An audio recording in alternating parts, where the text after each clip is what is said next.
안녕하십니까. 사암침법을 포함한 모든 침술이 황제인 정통사암침모로서 명의를 배출하고 있는 정통사암 오행침구학회에서 오늘은 비과학적 양의학 75번째 시간으로서 공황장애 치료 방법에 관해서 말씀을 드리도록 하겠습니다. 공황장애, 우울증, 불안발작 등은 두뇌의 문제가 아닌 오장육부의 문제이며 정통사암침으로서 쉽게 치료할 수 있다는 것을 정통사암 오행침구학에서 증명을 하도록 하겠습니다. 공황장애 또한 양의학, 정신의학, 상한론, 체질론에게는 대책이 없죠. 본건은 질병치료백과사전 126호로 등록이 되어 있습니다. 그래서 목차는 참고자료, 공황장애 치료 사례, 피해야 할 것들, 공황장애 치료 방법, 그렇게 말씀을 드리도록 하겠습니다. 질병의 발생과 그 치유, 특강 동영상 꼭 보시고요. 그동안에 정통사암 오행침구학회에서 아래와 같은 질환들을 치료하는 방법들을 쭉 올려봤었죠. 폐소공포증, 난독증, 치매, 알츠하이머, 우울증, 분노조절장애, 화병, 화병, 뇌전증, 전간, 불안장애, 정신분열증, 강박관념장애 또는 강박장애, 자폐증, 불면증, 간질, 공황장애가 이제 요번에 글이죠. 공황장애에 관해서 더욱더 알고 싶으시면 다음 백과를 클릭해서 보시면 되는데요. 정신장애가 아닙니다. 결과적으로 나타났기 때문에 이렇게 된 거죠. 오장육부의 질환에 불과한 것이죠. 갑상선 기능 항진증, 부정맥, 심기항진, 불안장애 이런 것들도 동시에 나타날 수도 있다는 내용이죠.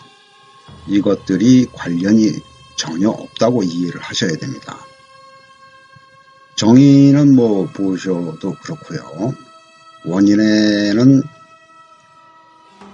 생물학적 원인들과 개인적인 인생 경험, 특히 유년기의 초기 경험과 이에 따른 인격의 발달 그리고 외부적인 스트레스가 함께 작용해서 발생하는 질환으로 생각하는데, 근본적인 문제는 어떤 원인에 의해서든 간에 오장육부가 손상을 받게 되었고 그에 따라서 이 증상이 생겼다는 것이죠. 그래서 유전적인 요인, 인지적인 요인 그것도 상관이 없는 내용입니다. 그 증상은 쭉 보시면 되죠. 이렇게 많고 진단은 병력 정신상대 검사 등을 통해서 평가를 하는데 본인이 문제가 있다고 생각하고 있으면은 그게 문제가 있는 거고 정신과 의사가 판단을 할 수 있는 자격이 없죠. 왜냐하면은 증상을 정확하게 진단할 수 있는 과학적인 잣대가 없기 때문에 그런 것이죠. 유사한 증상 신체질환은 이것도 마찬가지죠. 이러한 증상들이 생길 수도 있고 안 생길 수도 있고 젖장수 마음대로입니다. 만성적인 질병이죠. 자연적으로 회복되는 경우는 드물기는 하지만은 회복이 될 수가 있다는 얘기죠. 뒤집어서 얘기하면은 적절한 치료를 받으면은 상당한 호전을 볼 수가 있다고 할 수도 있지만은 특히 약물에 의존하게 되면은 심각한 문제가 되는 것이죠. 바로 사람을 좀비로 만들어 버리는 것이죠. 그 부작용 때문에 상상을 초월하는 문제까지 생길 수가 있죠. 자살까지도 생각을 할 수가 있기 때문에요. 약물 치료 아까도 말씀드렸지만은 안 됩니다. 인지행동 치료 이것도 안 됩니다. 인지행동을 치료받아 가지고 오장육부가 건강해질 수가 없죠. 말이 안 되는 것이죠. 착각은 자유죠. 제가 수년 전에 치료했던 여성 환자에 관해서 말씀을 드리도록 하겠습니다. 29살이고 제가 제가 관리하고 있는 정통사암 오행침구학회 미주지부 포럼에 이 내용이 쭉 설명이 되어 있습니다. 차트도 이렇게 나와 있죠.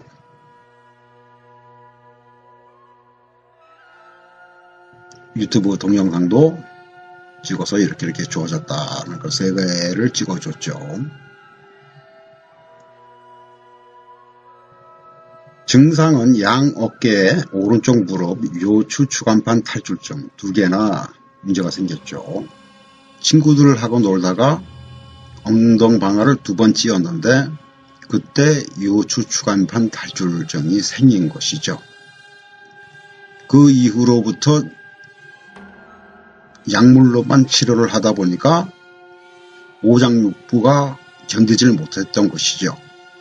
그러면서 제일 먼저 생긴 것이 우울증이 생겼고 2013년부터 그 다음에 공황장애 및 불안발작이 2016년부터 생긴 것이죠. 3년 후부터.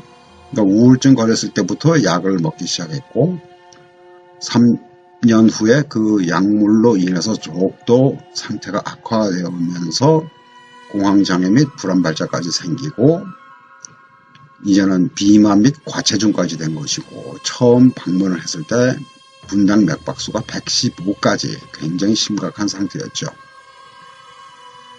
그래서 약물은 팍실, 항우울제죠. 클로노핀이라고 해서 발작을 예방 또는 방지하기 위해서 하는 약물, 그리고 크레스토는 이제 고지혈증이죠.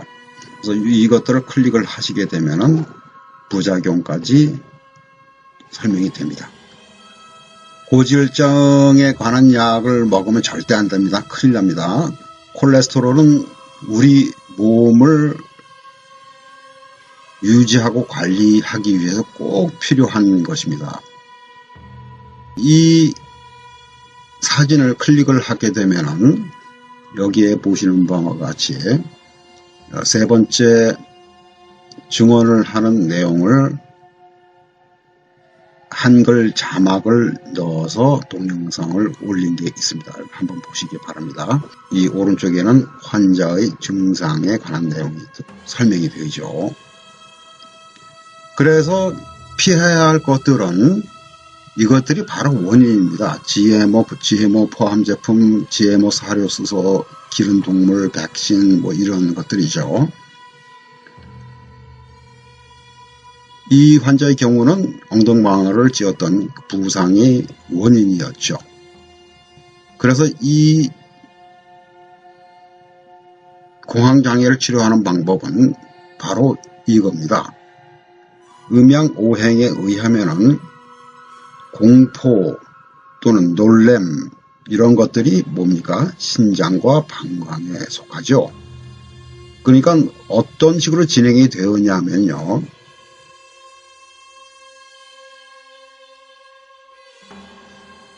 요추 추간판 탈출증이 생기면서 신장과 방광이 그것을 제때에 치료를 못하다 보니까 어떻게 됩니까? 신장과 방광이 건강하지 못한 상태로 악화된 상태로 되어 있죠. 그러다 보니까 공황장애가 생긴 것이죠. 당연히 신장과 방광을 건강하게 치료하면 그런 문제가 생길 수가 없겠죠. 또 골격 시스템은 근육이 잡아주도록 되어 있죠. 요추 추간판 탈출증은 신장 방광도 치료를 해야 되겠지만은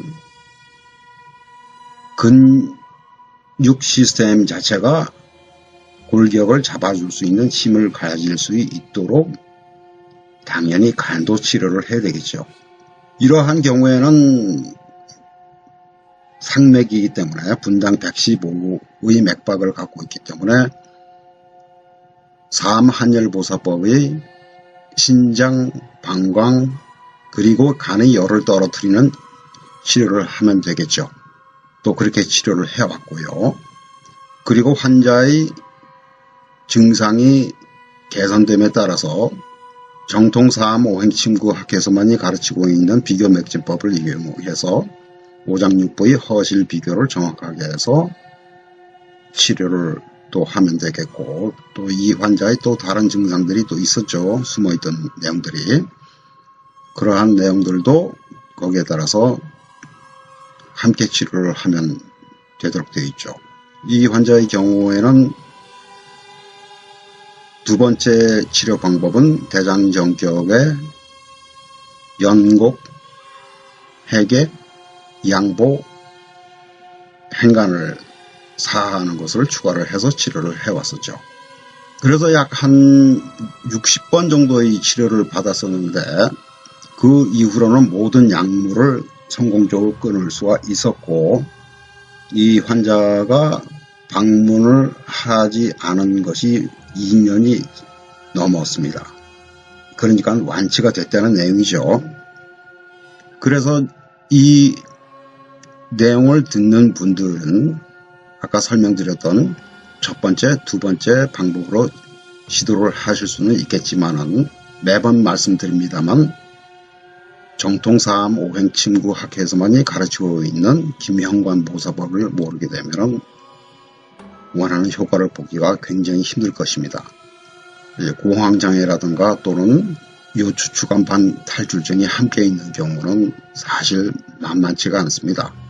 하지만은 명의라면 누구든지 이러한 환자가 오더라도 자신 있게 첫 번째 치료부터 환자가 굉장히 좋아졌다고 하는 것을 느낄 수 있도록 치료할 수 있는 그런 자신감이 있어야 됩니다. 오늘은 여기까지입니다. 감사합니다. 안녕히 계십시오.